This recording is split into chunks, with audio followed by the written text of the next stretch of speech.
দেখেছি ওভারঅল আমি এটা সাকসেস দেখি, এটা বড় অ্যাচিভমেন্ট তাদের। তারা তারা হচ্ছে রাজনীতিতে তাদের কৌশলটা তো বহুমাত্রিক। আর ধরেন একটা ভোটারের ভোট পাওয়ার জন্য যে যে প্রক্রিয়া অবলম্বন করা যায়, যেখানে শরিয়া আইন প্রতিষ্ঠিত করবে বললে সেখানে শরিয়া আইন প্রতিষ্ঠিত করার সব অঙ্গীকার আছে। কোরআনের কথা বললে যে সমস্ত মানুষ চোখ দিয়ে পানি চলে আসে তাদেরকে কোরআনের আইন বললেই তারা ভোট পাওয়া যায়। আবার যখন আপনি বিদ্যুতের সাথে মিটিং করছেন তুলতে বলতে প্রশ্নই আসে না শরিয়া আইনের আমাদের, সেখানে আবার সেটা বলা যায়।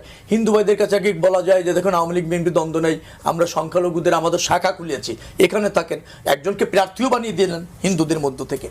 যেখানে যেটা বলা, আবার যেখানে পারচেস করা দরকার পারচেস করা যায়, দারিদ্রতাকে কাজে লাগানো যায়, অনেক টাকা আছে করা যায়, বিনামূল্যে চিকিৎসা দেওয়া যাবে, এখনই দেওয়া যাবে।